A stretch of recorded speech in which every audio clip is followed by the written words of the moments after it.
In this video, we're just going to talk real quick about best practices, which are kind of like common patterns of behavior that lead to successful outcomes, about usernames and passwords. And the reason we're going to dabble in this for just a second is because especially if you're coming from elementary school, probably most of the things you use for school are through Hello ID, which is like one click and you're in. A lot of the sites and tools we're going to use in this class, you're going to have to be able to sign in on your own and create a lot of times, not always, but sometimes you'll have to create your own username and password. And this process, this experience is something you're going to do for the rest of your life. As an adult, I have usernames and passwords all over the place for all sorts of different things. And I don't think that pattern's going away. So for us as individuals to think about like, well, how do we do that? How do we manage having all these different usernames and passwords that gets us into places we want to be? Here's some of my best tips. So the first one is every single site you sign up for, enter your student email if it's for school. I wouldn't use your personal email for school stuff. I'm a big believer in keeping work and personal life pretty much totally separate if I can. And if I'm doing something for my personal life, I'll use my personal email. If I'm doing something that's related to work, I use my work email. I don't try to blend the two ever. I would encourage you to do the same, especially because accessing your personal email from school can be difficult. So when you're signing up for a site and it asks for the email, even if it says it's optional, make sure you enter it in. And your student email is your first name dot last name, just like how you log into the computer, at student SSD, like Student Snohomish School District, studentssd.org. And the big value in this is it allows you to reset your password. I've never come across a site that doesn't let me reset my password. So a lot of times, if you're trying to log into a site, you forgot your password, there'll be a little link in that login page that says forgot username or forgot password.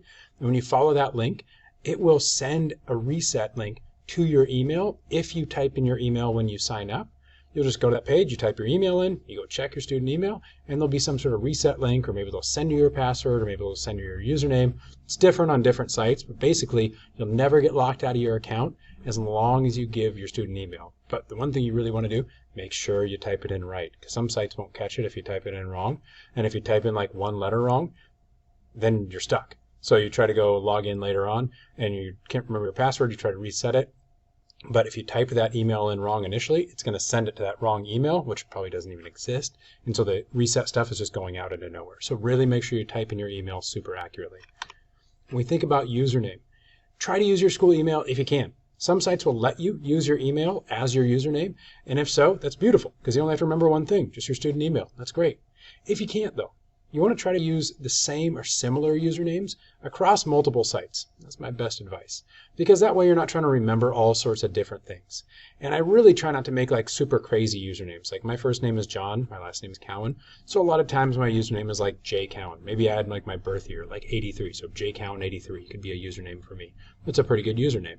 Now for you, if you don't feel comfortable like sharing your actual like identity or your last name or something like that on a site, you don't have to. But you do want to make sure that your username isn't just like random gibberish you'll never remember. Make sure it's like something you can actually keep track of and try to keep them similar among multiple sites just because that makes life way easy.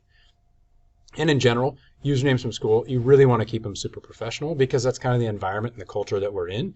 It's more of like a professional culture. So anything that might be like not appropriate for school, I'd save that for when you're not at school or making an account for something that's not related to school. But if you're making an account for something related to school, you want to keep it professional just because it's also kind of like evidence of what you're accomplishing as you make these. You never know what site you're going to need to use or going to want to use as part of your educational experience.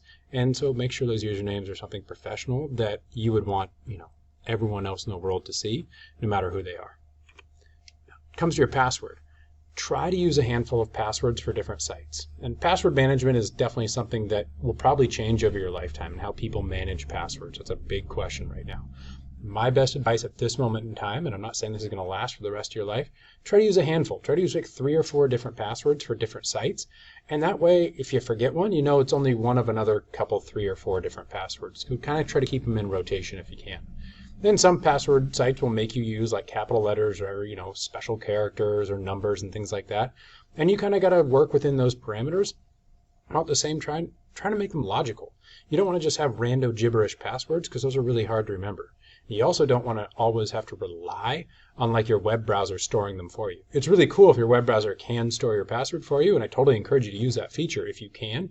However, if you're relying on it and then you don't actually remember the password because it was just a bunch of gibberish, unless you're only ever going to use that web browser for the rest of your life, that's going to be tough to access that account without going back and resetting your password using your email. So full circle. So anyways, those are my best practices. They're just my guidance for you to make your life easier, hopefully, as we go throughout this process of learning to use these new tools. And oftentimes you having to make accounts that I won't have access to and I won't be able to manage because they're going to be totally managed under your control.